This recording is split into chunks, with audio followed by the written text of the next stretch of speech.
What's going on, everyone? It's Ben from YGO from Zero with a bit of a different video here on the second channel. So if you don't know, I've got a Discord server, and on the Discord server, people have been asking, could you do some videos just discussing media that you've consumed recently, because we like your thoughts and want to hear them. So I figured I'd do that. And, I won't be updating this that often. My main focus is on my main channel, which goes over the Yu-Gi-Oh! Trading card game. But I'll be discussing mainly books that I read on this second channel here. So if you want to see more of my thoughts in the future, subscribe to this. Not sure if it will get updated all too often, but I figure I can do a quick video on what I've been reading and, what I think of it. So let's start with the book that I actually just finished today, which is Oliver Twist by Charles Dickens. This was an enriched classic, pocket books. That's the sort of edition here. I really don't like the cover of this. Like, it is just one of the ugliest pictures I've ever seen. No offense to the artist, but I do not like the way, like, the head is shaped in proportion to the body. It's just not that good. But it does portray, like, a young orphan in London, very dirty, very disheveled, and you see Big Ben in the background and like the haze of the industrial era and stuff. So it does convey a little bit of what it's going for, but I don't really like the cover that much. But anyways, I read Oliver Twist. If you want to completely, spoiler free, I'm going to be making this video largely spoiler free, but I will get into just generalities about the plot and stuff and how it develops. So if you want to just completely avoid that and just, hear my thoughts on the book. I think it's pretty good. I think it's, I have my complaints about it. It's not a perfect book by any means, but I think if you want a good Dickens book that actually does a lot of showing what Dickens does as a writer and who he is and what his books generally are like, I think Oliver Twist is a great starting point if you want to get into reading him. Now, this is not my starting point with Dickens. I've actually read a fair amount of other Dickens books. So my first Dickens book was actually Tale of Two Cities, which I don't have the edition for, but I read that in high school. And, it's funny because that was actually a book that my uncle had also given me at the same time. So my uncle, he learned that I like to read because I'm a very avid reader as a kid. And so for, a celebration, like a birthday or something, he got me 4 Dickens books because he's like, you like books, so you read these. I'd never read Dickens before. Dickens was a bit dense for me back then, so I didn't really read them in all too pressing fashion, but Tale of Two Cities was one of them. That was my first introduction to Dickens. Not really a good introduction to Dickens, in my opinion. It's very different from what he normally does. It's more historical fiction, and it's pretty good. There are some iconic characters and scenes and stuff, like Madame Defarge is a great antagonist. I also think the last line of that book is great. Just one of the best last lines in all of literature. If you know what it is and you've read the book, then you'll know what I'm talking about. But I don't think it's a good introduction to Dickens. The next Dickens book I read, I actually do have a copy of over here, and that is David Copperfield. This is currently my favorite Dickens book that I've read. I think it's really good. It's semi-autobiographical. It follows a young boy, David Copperfield, and his trials and tribulations going through the world and stuff. Very big book, as you can see here. If you compare the size of these things, this is both longer and it also has bigger pages, so with more dense text there. So lot to read here. Definitely, I don't want to say not for the faint of heart. It's a good book, but it's definitely a slow book at times. And if you don't like Dickens, you're probably not going to like this, honestly, because it's very Dickensian, but I really like it a lot. And it also has one of my favorite characters in fiction that I've read, Uriah Heep. He's a great villain, great humble villain there. And so I like this book a lot. So this is my favorite Dickens book that I've read. And the last Dickens book that I've read is Great Expectations. Now, this is like his most popular book. Also, I hate this cover. I do not generally get covers featuring like the movie stuff there. But again, my uncle got me this, so not cover of my choice. But I did not like this book as much. So I read this after I read David Copperfield. It kind of felt like boneless David Copperfield, like very, very similar in that the protagonist of this book, Pip, goes through similar experiences to David here. But it's sort of going at it from a different angle. Like, you're sort of watching Pip rise in the world to then fall by the end, and it's coming. And it's just like, I don't know, I didn't like watching the rise and fall of that. Whereas with like David Copperfield, I feel like you know a lot less about how it's going to end up. Whereas here it's like kind of telegraphed in many ways. Of course, this still has its moments, right? Miss Havisham is great. One of the iconic characters in literature for a reason. But I just found this a bit dull and like not as good as David Copperfield. So that's my take on them. Like if I had to order them, I'd say that David Copperfield, my favorite. I'd say that Oliver Twist is actually my second favorite. I didn't necessarily start out thinking that it would be. So I'll get to that in a second. But that's my second favorite. Tale of Two Cities, third favorite, and then Great Expectations is my least favorite. So that's my sort of ordering of Dickens there. But that's sort of my Dickens journey. I wanted to give you all the context of that just to say that I have read a fair amount of Dickens. And while a lot of people do not like Dickens, they're like, oh, he's paid by the word, so he's all convoluted and lengthy and all that stuff, and like dense and boring. I feel like once you get into the rhythm of his writing, he's actually very, very good, and he has some of the like best visual descriptions out there. Also, the way he talks about London as a whole is really good. If you've ever been to London, it's really wild reading Dickens and then seeing London itself, because he really brings the city to light. Of course, a very different city than modern London, but still very, very evocative writer in that regard. And I do feel like he's a very, very good Victorian writer. Now Victorian novels are not going to be everyone's thing. I would say that if it's not your thing, you're probably not going to like Dickens, because Dickens is sort of the stereotypical Victorian novel writer, right? Like, very dense prose, characters that oftentimes are not the deepest, although I will say that there are some pretty good characters in this book and some of the other books that I mentioned here. And plots that sort of wind up very nice and pat at the end.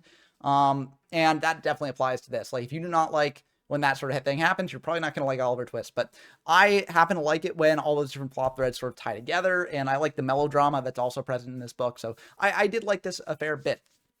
So, but if you don't like Dickens, you're not going to like this one. And if you don't like Victorian novels, you're not going to like Dickens. Now, there are some exceptions. I would say, like, if you like Victorian novels, Wuthering Heights is a great one that is not typical in how you'd expect a Victorian novel to go. I don't actually know if it's written in the Regency of Queen Victoria, so I'm not even sure if it's a Victorian novel, but that is very different. So I will say there are books from that time period that you might enjoy, even if you don't like the stereotypical, but Dickens is very much that stereotypical. So sorry for repeating myself a bit there.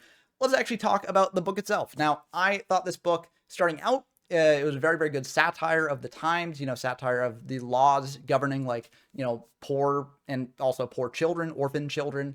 And it's a very, very biting satire there. There's a lot of very dark comedy in this. If you're not the biggest fan of dark comedy, you're probably not going to like the beginning of this book. I do like a fair bit of dark comedy, so I did find that kind of amusing, but it did even get a little bit too biting for me a lot of the time. It felt like a bit less sincere, more just a pure satire. And, I read the book and I was like, well, it's going to probably be that for most of it. And this is a long book too. So I wasn't looking forward necessarily to the rest of the book after reading the beginning, but I'm glad that I stuck it out and read further, because I really do feel like this book does take a bit of a shift partway through. Like, I think that it becomes less of a satire and more of a human interest piece by the end of it. And I think that that's really good. Like, I like Dickens's human interest piece a lot more than the satire. Because the satire, like, it's good. There are still applicable things to present day, right? Like, we do not treat poor people that well nowadays either, right? So while it's not exactly the same as it was in Victorian London, there are still some things that you can draw to the present day and be like, yes, that is still something that people do, and still is a problem now. So the satire does hold up somewhat, but I will say if this book was entirely satire, it would have probably worn thin a bit quickly. But I'm very glad that the human interest stuff comes up, because I found the human interest stuff very fascinating, and I did find the latter half of the book to be very, very engaging. I breezed through it, and I thought it was a lot of fun. Now, the characters, as I mentioned, not the deepest, I would say, as a whole. There are some standouts. Like, I will say that, Nancy, I mean, that's the one that I think a lot of people like point to as like, ooh, that's a good character there, because of the way that her character changes over time, and also the sort of distress that she goes through, and like the moral anguish and turmoil that she goes through. But I'd say besides that, a lot of them are pretty one-dimensional. I'd say Oliver himself is very much a passive character. He doesn't really drive the plot at all, and things just happen to him throughout. And he's more like a plot device, honestly, than a character. So I would say Oliver himself, not really that good of a character, but some of the characters surrounding him are a bit better. Also, I got to talk about the villain of this, Fagin. Like, Fagin is about as one-dimensional as they come, and unfortunately, he is a pretty anti-Semitic stereotype, right? And, you gotta go into these books, like, acknowledge them in the context of their time, right? So, you gotta expect some level of differing societal values there. And so I'm not, like, going to knock the score of this book too much based on that, but it can get a big rating, right? If you're someone sensitive to that sort of thing, like, it's a very dehumanizing book for Fagin. And, people will, I'm sure, complain. They'll say, like, oh, you're being too sensitive about that and stuff. And it's like, I don't think I'm being necessarily too sensitive. Like, I can read that stuff fine. I've read a lot of old media, and so I've sort of become sort of hardened to it, right? It doesn't really affect me as much, but this definitely is an anti-Semitic portrayal, and I don't think people can convince me differently. He's not really referred to a human; he's just referred to as the Jew most of the time in a very dehumanizing way. He's characterized as an animal, as a beast, as less than human. Also, one of the things that happens in the book is basically I don't want to get too much into spoilers, but basically it's like a subtle thing. Basically, Oliver at one point leaves Fagin's company because Fagin's this like thief who's running a gang of thieves that Oliver winds up a part of, and basically like Oliver finds his way to a good family and gives away his old clothes to a Jewish merchant because there were a lot of Jews in, I guess, fashion at that time, and that leads it back to Fagin because the Jews are all connected and they're sharing the intel or something like that. I mean, it's not explicitly stated like that, but that is the implication there. And so like there's a lot of sort of negativity with this. Now, that being said, like not every Jew in this book is like bad. There is like one mention near the end where, spoiler alert, Fagin's about to be executed, and some venerable people of his persuasion come to try and pray with him and stuff and all that stuff at the end. But like that's like one offhand mention. I think that this book is still very much of its time in terms of how it deals with that sort of thing. And I think it's to the detriment of Fagin, because I think Fagin's a very good villain, if you ignore all that, like, baggage there, right? Like, I think he's like a monstrous villain. And if he'd not been like dehumanized throughout the book as being just because he's a Jew, like, I think it would have been a bit better there. But, if you can look past that, then he's still a very good antagonist that you want to root against. And there are a lot of really good villains in this book that you really do want to root against. Like Mr. Bumble, obviously not as evil as someone like Fagin, but he is evil in his own way, right? He's a part of the system that oppresses the poor and stuff, and he is hypocritical, he is hateable, he is such a good villain here, and he does get his comeuppance. A lot of the characters do get their comeuppance here. Sykes, a violent, psychopath, well, not a psychopath, but like he's just a violent, like miserable person, and he also gets his comeuppance here for the things that he does, and it's very, very satisfying. Like, if you had told me that my favorite chapter in this book would be focused on Sykes at the beginning, I would not have believed you, because, well, one, Sykes is only introduced like 200 pages or something in, and two, because I did not like Sykes for most of this book, but that one chapter focused on him, which I'm sure people will know if they know the book, but there is a really, really good chapter focused on him and just getting deep into what he's feeling psychologically at that time, and it's very, very good, and it's probably my favorite chapter in the book, because it's just like, it feels like something you could find in a sort of modern thriller almost. And it's just very, very interesting. So I think this book does a lot of different things. I think it's a very, very good book. Don't judge it by its beginning. I think it does get better over time. And if I had to rate this, I don't generally like to rate things. I generally like to say, like, I think you'll probably enjoy it if you like Victorian novels of the time, or if you like satire, or if you like, books that do a lot of different things at the same time, including satire, human interest, all that stuff. But if I had to rate, I'd probably rate like 4 stars. And my arbitrary rating system is like, it's out of 5. Basically, a 1 star is that I'd actively unrecommend it. So if I heard someone was going to read it, I'd say like, no, do not read this thing at all at any cost. 2 stars would be like, I would not recommend it to people, but if someone does have a specific interest in that thing, then I'd say like, sure, yeah, read it. 3 stars, if someone was interested in it, I'd say, yeah, go for it. It's fine. 4 stars, I would, if it came up in discussion, I would say like, oh yeah, I actively recommend that. I think it's good. And then 5 stars is a book that I will proselytize for. I'll be like, you've got to read this thing. Like, read this thing because it is that good. And I would do that to pretty much anyone, right?